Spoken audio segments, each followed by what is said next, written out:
I write for a generation that never flew Nigerian Airways, Virgin Nigerian or Air Nigeria, and possibly will never fly Nigeria Air. A generation that has seen Nigeria let her down too many times, yet has done so much in keeping the country up. That generation that has resolved and refused to pass a broken Nigeria to her own children.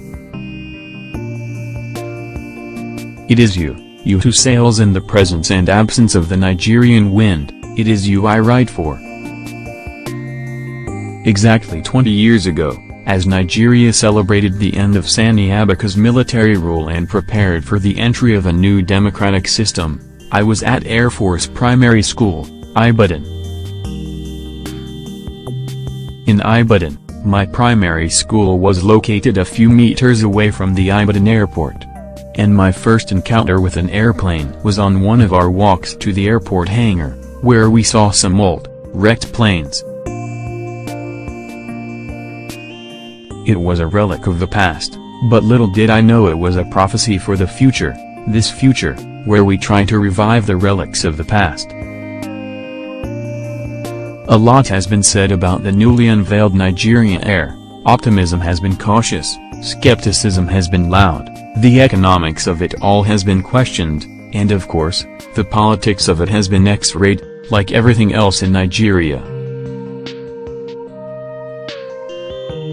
However, the political and business climate in the country may just be the biggest threat to the flight of this new Nigerian dream. The need for Nigerian Air.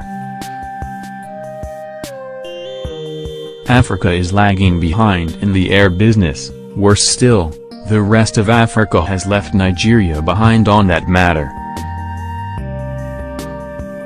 Ethiopian Air, Rwanda Air, South Africa Air, Egypt Air and a short list of African carriers are doing way better than Nigeria did till 2003, when we closed the shop. As of 2016, 80% of air travel from Nigeria was done by foreign airlines. Today, that number is around 100%. The facts of the situation are even more startling. To travel from one African country to the other, more often than not, you have to go through Europe. That is like traveling to Ibadan from Lagos, by first going to Abuja. Did you know it will take you 23 hours to fly from Lagos, Nigeria to Yaoundé, Cameroon? And cost you about 10,500,000? In that same time, and at about the same amount, you would have been to London, France and back to Nigeria. Going to Cape Verde from Ghana, the only available flight is TAP Air, which takes you to Portugal first, then Cape Verde.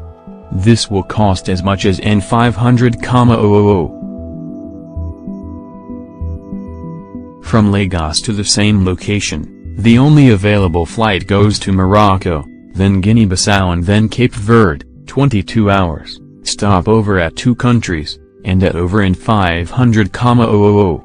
Traveling within Africa is often via Frankfurt, Germany, Istanbul, Turkey, or Dubai, United Arab Emirates.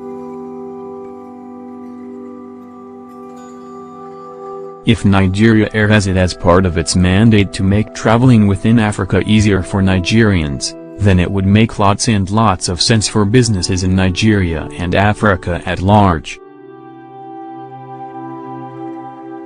Business reasons why Nigeria Air will fail too.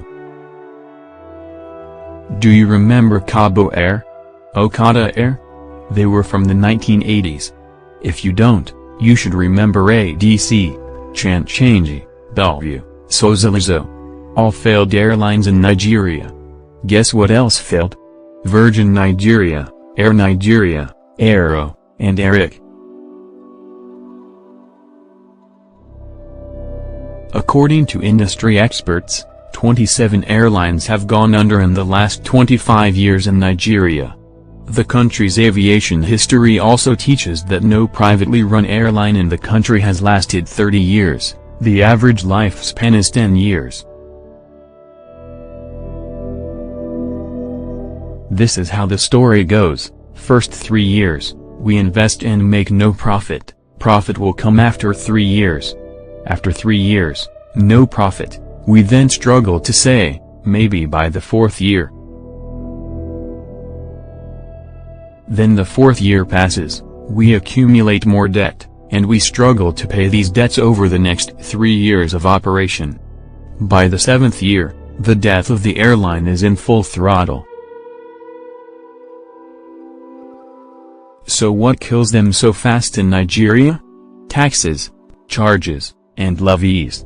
It is of common knowledge that aviation charges in Nigeria are about the most expensive in the world. According to Oluwamayowa, the FDB president, it is the same for much of Africa, where aircraft departure fees alone is 30% above the global average, while taxes, fees and charges are 8% higher. Oluwamayowa says Africa may have an open sky policy, but then end up with empty skies. The reality is more dangerous for Nigeria. The cheapest flight I have ever taken in my life was the Air Peace flagship N10,000 flight from Lagos to Akure, when the service kicked off in August 2017. Of that N10,000, about N6,000 was paid to the authorities in taxes, levies and charges. Today, that flight is N16,000, the same amount it takes to travel from Paris, France to Barcelona, Spain.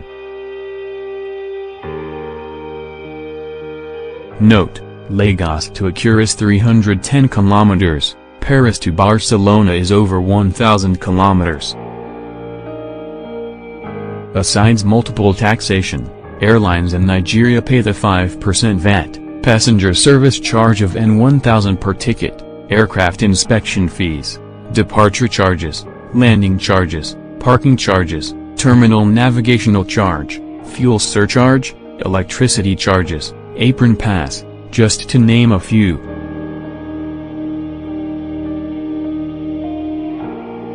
Cecilia Dipa, Ghana's aviation minister, is also working on reviving the defunct Ghana Airways, but unlike Nigeria, the Ghanaians are putting the horse before the cart.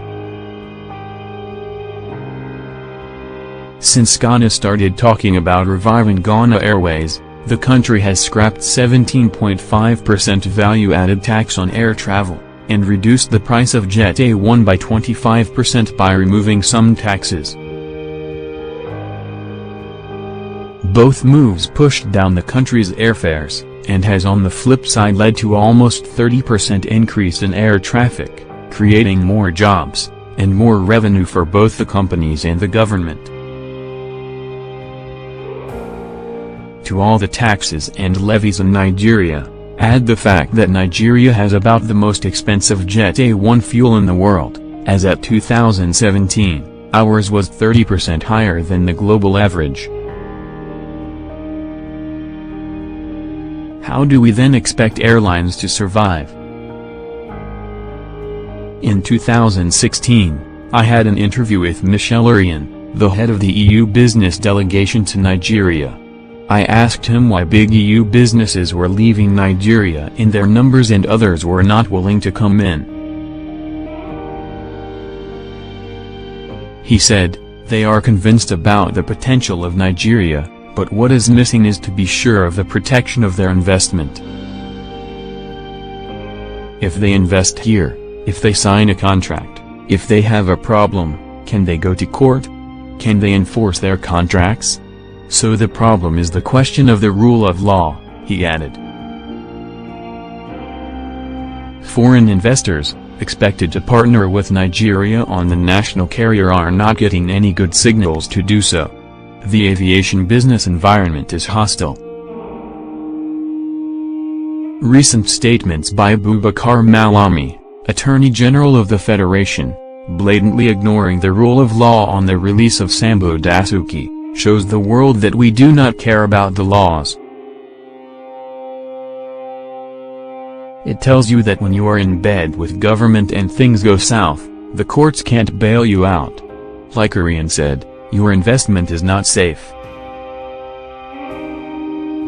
Aliko Dangote, whom Nigerians would regard as a friend of any government in power, says repeatedly that one of his biggest challenge in business is uncertainty, instability in government policies. The politics of 2019 is the biggest threat to Nigerian air. With the Buhari-Saraki drama of the past few months, any investor is thinking, if Buhari loses, what becomes of the plan? The strongest opposition in the country, PDP, has already called the project a scam. If they win, it would not matter if the government owns 5% or 95%, down goes the airline. To my generation, I ask, shall we have faith or shall we wait for another? Follow Tijani on Twitter and other major social media platform at Oluwamayowa TJ.